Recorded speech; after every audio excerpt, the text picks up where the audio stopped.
यीशु सहाय। आज हम साधारण आराधना आरंभ करेंगे। आप सभी को मेरी ओर से यीशु सहाय। आइए हम सब प्रार्थना करें कि आज हम आगमन की ऋतु में हैं। मन फिराओ क्योंकि ईश्वर का राज निकट आ गया है। रात बहुत बीत गई है और दिन निकलने पर है, इसलिए हम अंधकार के कामों को त्यजकर ज्योति के हथियार बांध लें। आइए हम सभी प्रार्थना करें। हे सर्वशक्तिमान पिता परमेश्वर, इस समय हम तेरा धन्यवाद करना चाहते हैं और विशेष करके आज की आराधना में तो हम सबों के साथ हो ले, हम सबों की अगुवाई कर और हम योग रीति से तेरे पुत्र नाम की महिमा करने पाएँ। और विशेष करके पिता परमेश्वर विषय तू ही ने रात भर हम सबों की रक्षा रखवाली की है और हर प्रकार के जोखिम से, शैतान के छल बल से, उनकी परीक्षा, दुर्घटना और मृत्यु से और बीमारियों से भी पिता परमेश्वर तूने हम सबों को सुरक्षित रखा, चंगाई दी है। सभी बातों के लिए और तेरी सब आशीषों के लिए तुझको धन्यवाद देते हैं। पिता परमेश्वर, आज की आराधना में हम सब को बुद्धि समझ प्रदान कर ताकि हम तेरी आराधना हम करने पाएँ।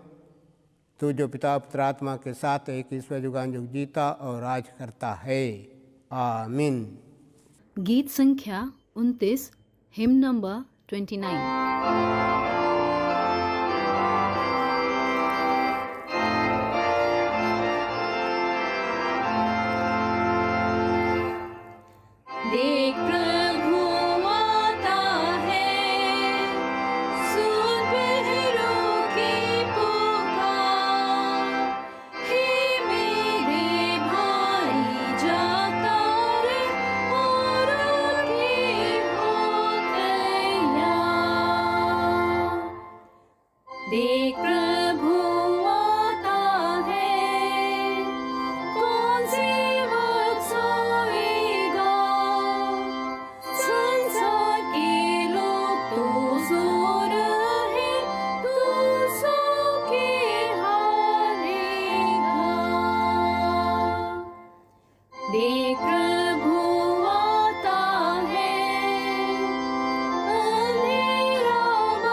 हे प्रभु, तू हमारे होठों को खोल तो हमारे मुंह तेरी स्तुति करेंगे।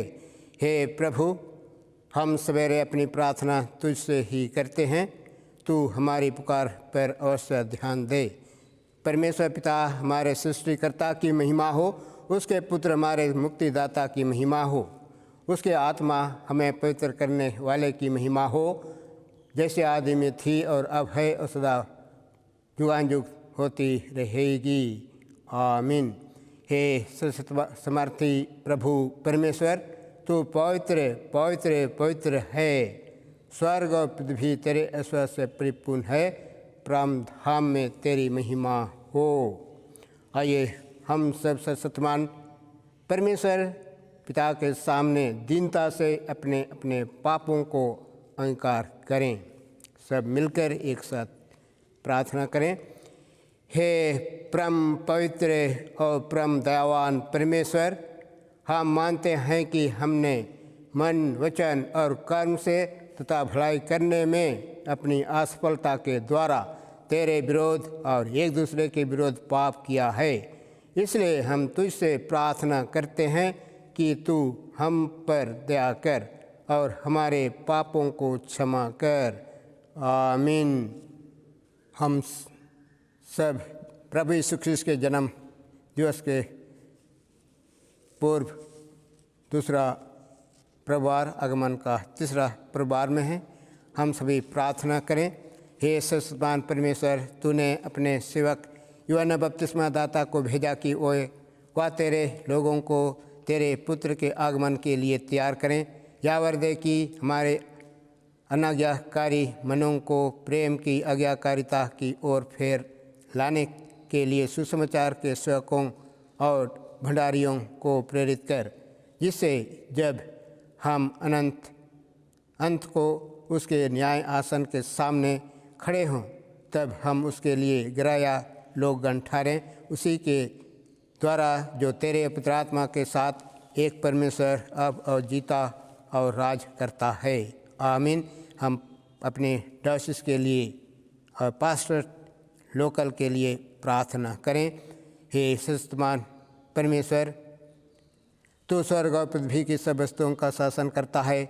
दया कर हम तेरे दासों की प्रार्थनाओं को सुन और इस चुनाव डायकिस और उसमें जितने भी पास्टरेट हैं, लोकलें हैं, उन सबको जो उनकी आत्मिक भलाई के लिए आवश्यक है सो दे। विद्यालय जिनमें युवक युवतियाँ तेरे विश्वास और भय में प्रतिपालन पाएँ, स्वर्ग जो तेरे दाग की बारी के इस भाग में काम करें। उपासनालय जिनमें पवित्रता की शोभा रहे, विश्वासों को स्थिर और दृढ़ कर, बालकों की रक्षा और अगुवाई कर, बीमारों और दुखितों की सुधि ले और उन्हें चंगा कर। मरते हुओं को शांति दे, दुष्टों के मन फिरा और नम्र कर।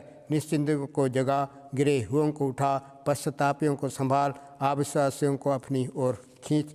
अपने सत्या की वृद्धि में सब विधान दूर कर और यावर दे कि हम सब एक चित्त और एक मन से तेरी पवित्र कलीसिया के झुंड में मिले जुले रहें, ताकि तेरे पवित्र नाम की प्रतिष्ठा और महिमा हो हमारे प्रभु यीशु ख्रीस्त के द्वारा। आमीन। हम सुसमाचार प्रचार के लिए प्रार्थना करें।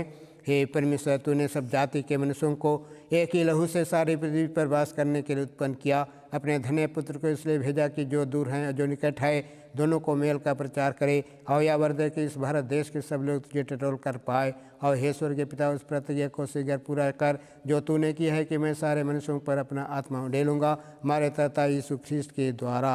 आमीन। हे प्रभु परमेश्वर, हम विनती करते हैं कि सब रोगियों पर दया दृष्टि कर, विशेषकर उन पर जिनके लिए हमारी प्रार्थना चाहिए गई है, और उन पर और उनकी सेवा करने वालों पर भी अपनी बहुतायत का आशीष उड़ेल। और यदि तेरी इच्छा हो तो वे तन और मन में भले चंगे हो जाएं और तेरी पवित्र कलीसिया में तेरा धन्यवाद करने पाएँ, हमारे प्रभु यीशु ख्रीस्त के द्वारा। आमीन। हे प्रभु परमेश्वर, हम विनती करते हैं कि तू ही हम सबों का सृजनहार पालनहार है। और आज जबकि पिता परमेश्वर हम सब तेरे चरणों के निकट आते हैं, तेरी आराधना स्तुति महिमा धन्यवाद करते हैं। और विशेष करके आज इस आराधना में जो कुछ भी हम सब ने भूल चूक की है, पिता परमेश्वर उन सभी भूल चूकों को अपने प्रिय पुत्र यीशु ख्रीस्त के नाम से हमें क्षमा प्रदान कर। और विशेष करके पिता परमेश्वर आज इस आराधनालय से हम सब निकलने पर हैं, हम सबों की भूल चूकों को तू ही क्षमा कर और तेरे पवित्र शास्त्र की बातों को स्मरण करने के लिए सदा हमें सहायता कर, हमारे प्रभु यीशु ख्रीस्त के द्वारा। आमीन। आज का पहला पाठ वचन है मलाकी नबी की पुस्तक और उसके 3 अध्याय और उसके पहला पद से 5 पद तक। मलाकी नबी की पुस्तक और उसके 3 अध्याय उसके पहला पद से 5 पद तक। देखो, मैं अपने दूत को भेजता हूँ और वह मर्ग को मेरी आगे सुधारेगा, और प्रभु जिसे तुम ढूंढते हो वह अचानक अपने मंदिर में आ जाएगा। हाँ, वाचा का वह दूत जिसे तुम चाहते हो सुनो, वह आता है, सेनाओं के यहोवा का यही वचन है। परंतु उसके आने के दिन को कौन सह सकेगा, और जब वह दिखाई दे तब कौन खड़ा रह सकेगा? क्योंकि वह सुनार की आग और धोबी के साबुन के समान है। वह रुपये का ताने वाला और शुद्ध करने वाला बनेगा, और लेवियों को शुद्ध करेगा और उनको सोने रुपये के समान निर्मल करेगा। तब वो यहोवा की भेंट धर्म से बढ़ाएंगे, यहोवा की भेंट धर्म से चढ़ाएंगे। तब यहूदा और यरूशलेम की भेंट यहोवा को ऐसे भाएंगी जैसे पहले के दिनों में और प्राचीन काल में भाती थी। तब मैं न्याय करने को तुम्हारे निकट आऊँगा, और ठोनों और व्यभिचारियों और झूठी क्रिया खाने वालों के विरोध, और जो मजदूर की मजदूरी को दबाते और विधवा और अनाथों पर अंधेर करते और परदेशी का न्याय बिगाड़ते और मेरा भय नहीं मानते, उन सबों के विरोध में तुरंत साक्षी दूंगा। सेनाओं के यहोवा का यही वचन है। या परमेश्वर का वचन है। परमेश्वर का धन्यवाद हो। आज का दूसरा पाठ वचन है याकूब की पत्री, उसके 5 अध्याय और उसके पहला पद से 9 पद तक। याकूब की पत्री और उसके 5 अध्याय उसके पहला पद से 9 पद तक। हे धनवानों, सुन तो लो, तुम अपने आने वाले क्लेशों पर चिल्ला चिल्ला कर रो। तुम्हारा धन बिगड़ गया है और तुम्हारे वस्त्रों को कीड़े खा गए हैं। तुम्हारे सोने चांदी में काई लग गई है, और वह काई तुम पर गवाही देगी, और आग के समान तुम्हारा मांस खा जाएंगी। तुमने अंतिम युग में धन बटोरा है।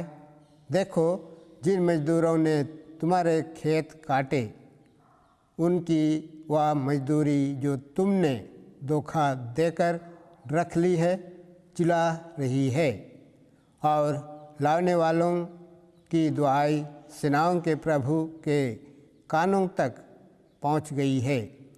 तुम पृथ्वी पर भोग विलास में लगे रहे और बड़ा ही सुख भोगा। तुमने इस वध के दिन के लिए अपने हृदय का पालन पोषण करके उसको मोटा ताज़ा किया। तुमने धर्मी को दोषी ठहराकर मार डाला, वह तुम्हारा सामना नहीं करता। इसलिए हे भाइयों, प्रभु के आगमन तक धीरज धरो। देखो, किसान पृथ्वी की बहुमूल्य फसल की आशा रखता हुआ प्रथम और अंतिम वर्षा होने तक धीरज धरता है। तुम भी धीरज धरो और अपने हृदय को दृढ़ करो, क्योंकि प्रभु का आगमन निकट है। हे भाइयों, एक दूसरे पर दोष न लगाओ, ताकि तुम दोषी न ठहरो। देखो, हाकिम द्वार पर खड़ा है। या परमेश्वर का वचन है। परमेश्वर का धन्यवाद हो। Hymn number 27.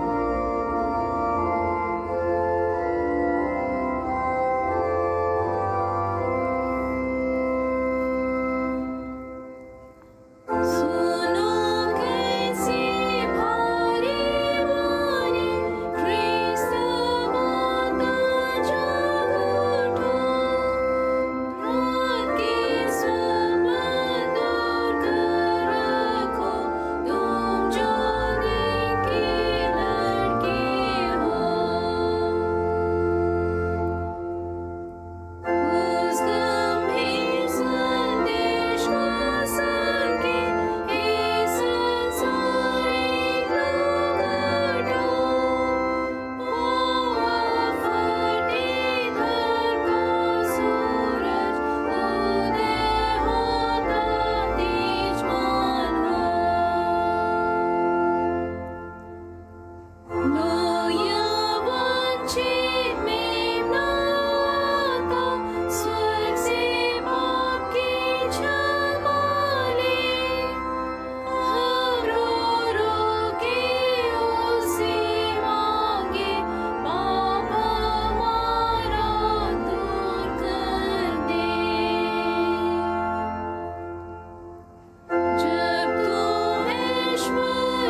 सुसमाचार के लिए आप सब खड़े होंगे।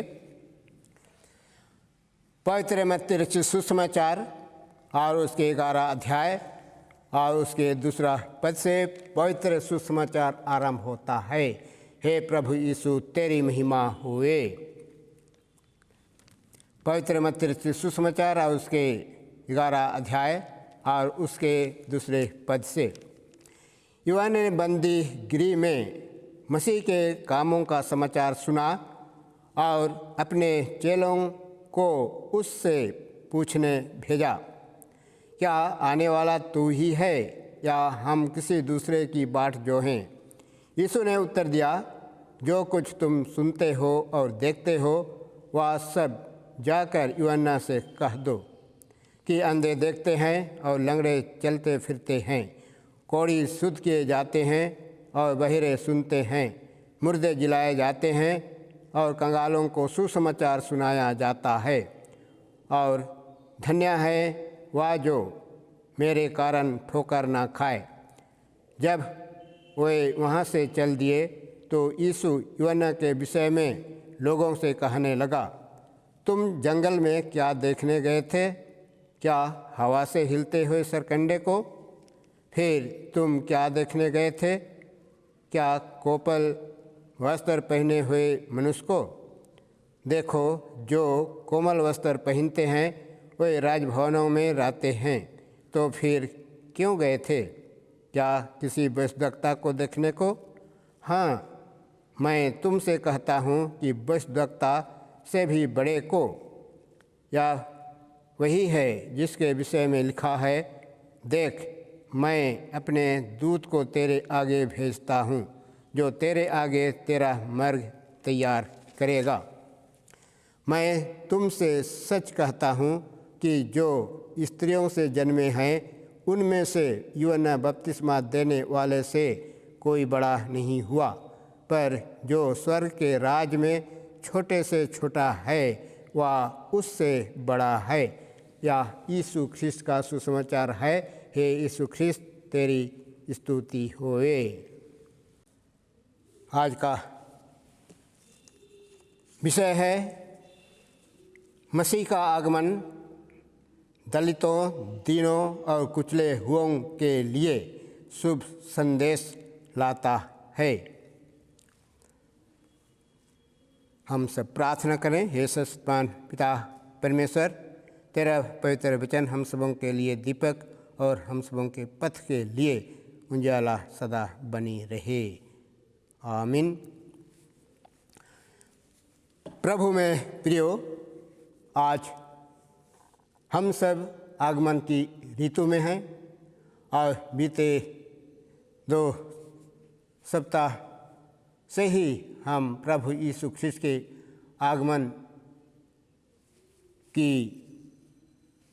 आगमन को याद करते हुए हम इस आगमन की ऋतु में हम सभी पहुँचे हैं और इसलिए परमेश्वर को धन्यवाद देते हैं। और आज हम सभी को परमेश्वर पिता ने सुरक्षित रखा है और आज उस आगमन के लिए हम सब वही आशा करेंगे कि प्रभु के दूसरे आगमन के लिए हमें तैयार किए जाएं। आज का विषय मत्ती रचित सुसमाचार 11 अध्याय उसके 4 और 6 पद को आप सबों के बीच में रखना चाहते हैं। इस पर हम सभी कुछ देरी मनन ध्यान करेंगे। यहाँ लिखा है कि यीशु ने उत्तर दिया, जो कुछ तुम सुनते हो और जो देखते हो वह सब जाकर यूहन्ना को बताओ। अंधे देखते हैं, लंगड़े चलते फिरते हैं, कोढ़ी शुद्ध किए जाते हैं और बहिरे सुनते हैं, मुर्दे जिलाए जाते हैं और गरीबों को सुसमाचार सुनाया जाता है। धन्य है वह जो मेरे कारण ठोकर न खाए। हम सभी यूहन्ना बपतिस्मा दाता के विषय में पवित्र वचनों से हम सभी जानते हैं कि पवित्र बपतिस्मा दाता यूहन्ना प्रभु परमेश्वर की ओर ही से इस जगत में भेजा गया कि लोगों के हृदय मनों को प्रभु यीशु ख्रीस्त के आगमन के लिए तैयार करे। जब बपतिस्मा दाता यूहन्ना बंदीगिरी में था, उसी समय बंदीगिरी से अपने चेलों को यीशु से पूछने के लिए भेज दिया था कि क्या आप ही हैं जो आने वाले मसीह हैं अथवा नहीं, या हम किसी दूसरे की प्रतीक्षा करें। यूहन्ना बपतिस्मा दाता को मसीह के आने के बारे में स्वयं को मालूम नहीं था। सिर्फ यूहन्ना बपतिस्मा दाता ने बंदीगिरी में मसीह के कामों का समाचार सुना था और उसके संबंध में जो यशायाह और मलाकी नबियों ने जो यीशु के जन्म के कई हजार बरस पूर्व भविष्यवाणी किया गया था, उसी को वह जानता था। परंतु वास्तव में इस समय तक यूहन्ना प्रभु यीशु से परिचित नहीं था।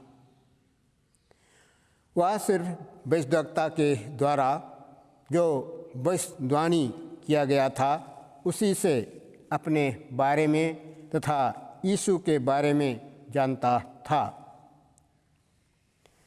जैसा लिखा है यूहन्ना 1 अध्याय उसके 30 से 33 में, मेरे पीछे एक पुरुष आता है जो मुझसे श्रेष्ठ है, क्योंकि वह मुझसे पहले था। मैं स्वयं उसे नहीं पहचानता हूँ, परंतु जिसने मुझे जल से बपतिस्मा देने को भेजा है और उसी ने मुझसे कहा कि जिस पर तू आत्मा को उतरते और ठहरते देखोगे, वही पवित्र आत्मा से बपतिस्मा देने वाला है। और यूहन्ना बपतिस्मा दाता अपने विषय में इतना जानता था, जैसे लिखा है कि यूहन्ना उसके 1:23 में, मैं खुद मसीह नहीं हूँ, परंतु उसके पहले भेजा गया हूँ। निर्जन प्रदेश में पुकारने वाले की आवाज़ हूँ कि मसीह के आने के लिए मार्ग तैयार करूँ। यशायाह भविष्यद्वक्ता भी यशायाह 40:3 में लिखा है कि किसी की पुकार सुनाई देती है, जंगल में यहोवा का मार्ग सुधारो और हमारे परमेश्वर के लिए अराबा में एक राजमार्ग चौरस करो। मलाकी नबी ने भी लिखा है कि देखो, मैं अपने दूत को भेजता हूँ और वह मार्ग को मेरे आगे सुधारेगा। मलाकी 3:1। प्रभु यीशु के कार्यों के विषय में भविष्यवाणी भविष्यद्वक्ता यशायाह ने किया कि प्रभु यीशु को क्या क्या कार्य करना है। यशायाह 61:1 में लिखा है कि प्रभु यहोवा का आत्मा मुझ पर है, क्योंकि यहोवा ने सुसमाचार सुनाने के लिए मेरा अभिषेक किया है। मुझे इसलिए भेजा है कि कैदित मन वालों को शांति दूं, बंधुओं के लिए स्वतंत्रता का और कैदियों को छुटकारे का प्रचार करूं। यूहन्ना बपतिस्मा दाता ने बंदीगिरी से अपने शिष्यों को यीशु से यह पूछने के लिए भेज दिया कि क्या आने वाला मसीह आप वही है या नहीं। इसके प्रत्युत्तर में प्रभु यीशु ने शिष्यों से कहा, जो कुछ मेरे भले काम को सुना और देखा है, उसे जाकर यूहन्ना को बता दे कि अंधे देखते हैं, लंगड़े चलते फिरते हैं, कोढ़ी शुद्ध किए जाते हैं और बहिरे सुनते हैं, मुर्दे दिलाए जाते हैं और गरीबों को सुसमाचार सुनाया जाता है। प्रभु यीशु ने प्रकट रूप से यह नहीं कहना चाहता है कि वही मसीह है, किंतु जो चिन्ह या काम उसने बताए थे वे चिन्ह ही यूहन्ना तथा उसके शिष्यों के लिए पर्याप्त है। उन चिन्हों और आश्चर्य कर्मों को देखकर ही वे यह निर्णय कर सकते हैं कि यीशु ही आने वाला मसीहा है। शिष्यों के चले जाने के बाद यीशु ने यूहन्ना बपतिस्मा देने वाले की महानता का परिचय देते हुए लोगों को बताया था कि यूहन्ना सब लोगों में महान था। वह निडर तथा साहसी था। वह एक विशिष्ट कार्य के लिए उसने अपने आप को अर्पण कर दिया था और इस कार्य की पूर्ति के लिए सब प्रकार के कष्टों को सहने के लिए भी तैयार रहता था। वही ईश्वर का संदेश वाहक था जिसके विषय में भविष्यवाणी की गई थी। यूहन्ना के शत्रुओं और उसके शिष्यों के सन्मुख ही यूहन्ना के विषय में यीशु ने यह महान गवाही दी। यूहन्ना इतना बड़ा था, श्रेष्ठ था, फिर भी यीशु ने कहा कि जो स्वर्ग के राज में छोटे से छोटा है वह यूहन्ना से भी बड़ा है। आज का विषय है कि ख्रिस्त का आगमन दलितों के लिए शुभ संदेश लाता है।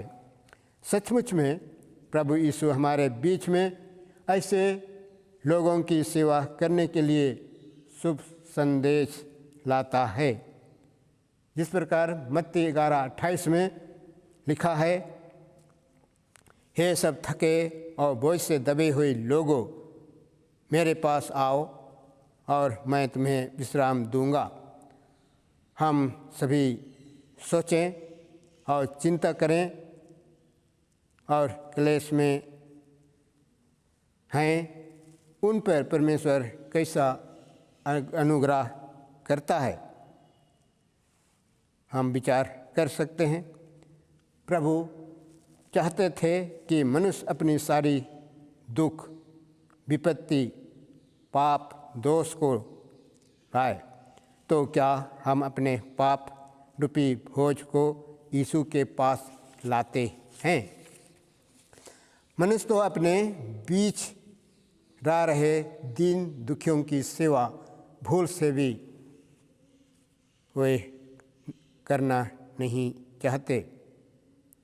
यदि कोई बीमार हो तो कह देता है आसानी से कि वह तो अपनी करनी का फल पा रहा है। कोई गरीब है तो कह देता है कि उसके नसीब में वही लिखा है। लेकिन प्रभु यीशु तो ऐसे लोगों की सेवा की, रोगियों को चंगा किया, भूखों को खिलाया, यहाँ तक कि उसने मुर्दों को जिलाया और आज हमसे कह रहा है कि मेरा जुआ अपने ऊपर उठा लो और मुझसे सीखो, मैं नम्र और मन में दीन हूँ। वह एक बालक जैसा, मित्र जैसा, भाई जैसा हमारे बीच में आया। हमें चाहिए कि हम उसे स्वीकार करें, उसका अनुकरण करें। हम दीन दुखियों और पीड़ितों के बीच रहते हैं। हम सबको चाहिए कि उनकी सेवा करें, सहायता करें। क्या हम अपने बीच के गरीबों के साथ मिलते जुलते हैं, जो कलीसिया के बाहर भी हैं उन्हें कलीसिया में लाने का क्या प्रयास करते हैं।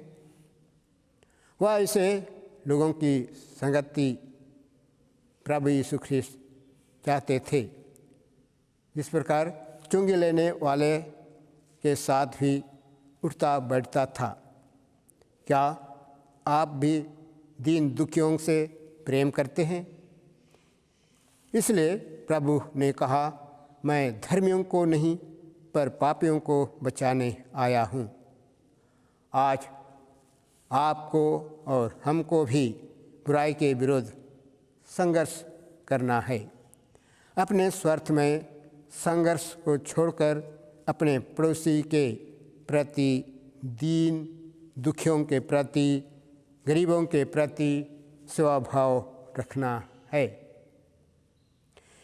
यीशु के आदर्श जीवन पर हमें चलना है। ऐसी सेवा भाव ही सच्ची नम्रता है।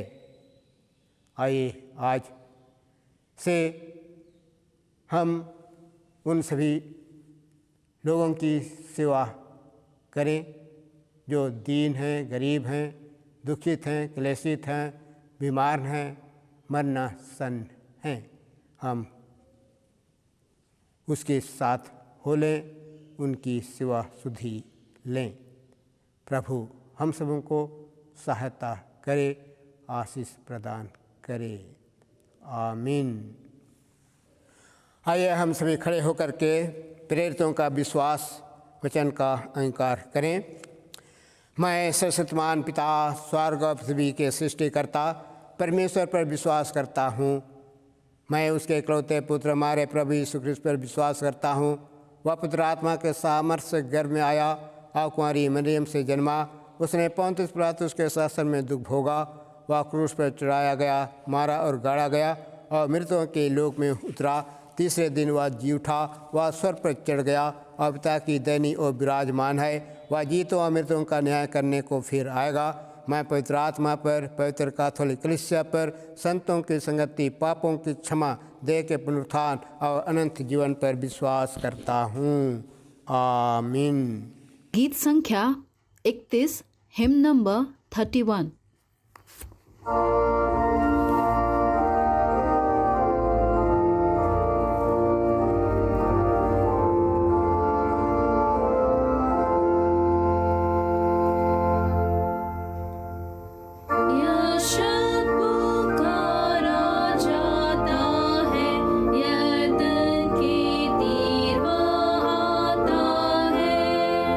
जागो उठो सुनो सुसंदेश निष्ठा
आइए हम सभी इस दानों के लिए और अपने आप को परमेश्वर की महिमा के लिए अर्पित करें, अर्पण करें।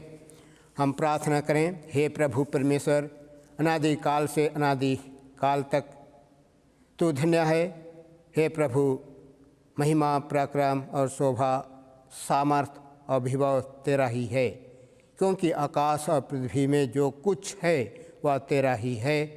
हे प्रभु, राज तेरा है और तू सबों के ऊपर मुखिया और महान ठहरा है। धन और महिमा तेरी ही ओर से मिलता है और हम तेरे ही दिए हुए में से तुझको चढ़ाते हैं। इस चढ़ावे पर तू बहुतायत का आशीष प्रदान कर और इसे पवित्र कर, और हम तेरे हाथ से पाकर उसे तुझको देते हैं, और यह चढ़ावा तेरे पवित्र कलीसिया की बढ़ती के लिए काम में लाया जा सके और तेरे पवित्र नाम की महिमा होने पाए। हमारे प्रभु यीशु ख्रीस्त के द्वारा, आमीन। हम आज तक में जितने भी जन्म दिवस को और शादी सालगिरह को मना रहे हैं, उन सबों के लिए हम परमेश्वर को धन्यवाद दें।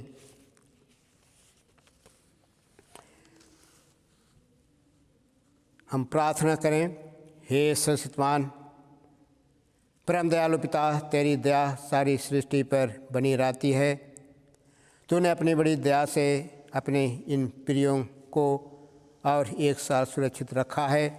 गत वर्षों ने तूने अद्भुत रीति से इन सबों की रक्षा रखवाली की है। अपनी उपस्थिति से तूने इन सबों के जीवन को सुभूषित किया है। इन सब बातों के कारण हम सब तेरी स्तुति करते हैं और विनती करते हैं कि तू कृपा करके सब पापों को क्षमा करके इनकी और हम सबों की ऐसी सहायता कर कि वे तेरी कृपा कभी न भूलें, और इस नए साल में जिसमें वे तेरी दया से प्रवेश कर रहे हैं, बड़ा प्रेम पहचान कर तुझ पर भरोसा रखे और हर एक दुख और सुख के समय वे तेरी इच्छा के अधीन रहें। तो अपने अत्यंत अनुग्रह के उनकी अगुवाई कर और अपनी निरंतर सहायता से उन्हें आगे बढ़ा कि इस नए साल में वे अपने सब कार्यों को तुझ में प्रारंभ करें, करते रहें और तुझी में समाप्त भी करें, और धन्यवाद हृदय से स्वयं को तुझे अर्पित करें और तेरे पवित्र नाम की महिमा करते रहें। अंत में तेरी दया से अनंत जीवन प्राप्त करें। हमारे प्रभु यीशु ख्रीस्त के द्वारा, आमीन। हम विवाह के पश्चात अपने सालगिरह को जो मना रहे हैं उनके लिए प्रार्थना करें। हे हमारे पिता परमेश्वर, हम तुझे धन्यवाद देते हैं कि तूने अपने इन प्रिय जनों को पवित्र विवाह में प्रेम के बंधन में जोड़ा है। इन सब की रखवाली कर, इनका मार्गदर्शन और रक्षा कर, इन सबों की सहायता कर कि वे जीवन भर एक दूसरे से प्रेम रखें और निष्ठावान बने रहें, और इन सबों को अपनी प्रतिज्ञाओं पर स्थिर रहने की शक्ति प्रदान कर, और जिससे तेरी इच्छा के अनुसार इन सबों की आशाओं की पूर्ति होती रहे, और इनको दृढ़ विश्वास और धीरज प्रदान कर, ऐसा कि वे जीवन भर तुझसे और एक दूसरे के से बल प्राप्त करते जाएं। अपने उत्तम वरदानों की भरपूरी इन सबों को दे और आपसी सहचारिता तथा हमारे प्रभु यीशु ख्रीस्त के ज्ञान में बढ़ते रहने की आशीष प्रदान कर। हमारे प्रभु यीशु ख्रीस्त के द्वारा, आमीन। हमारे प्रभु परमेश्वर की शांति जो समझ से परे हैं, परमेश्वर उसके पुत्र हमारे प्रभु यीशु ख्रीस्त के ज्ञान और प्रेम में आप सबों के हृदय विचारों को सुरक्षित रखे, और सर्वसमय परमेश्वर पिता और पुत्र और पवित्र आत्मा की आशीष और रक्षा रखवाली अब और सदा सर्वदा आप सबों के साथ बनी रहे। आमीन। प्रभु आप सबों के साथ रहे और तेरे आत्मा साथ भी। हम प्रभु को धन्य कहें, ईश्वर का धन्यवाद हो। हम कुशल से विदा हों प्रभु के नाम में। यीशु सहाय।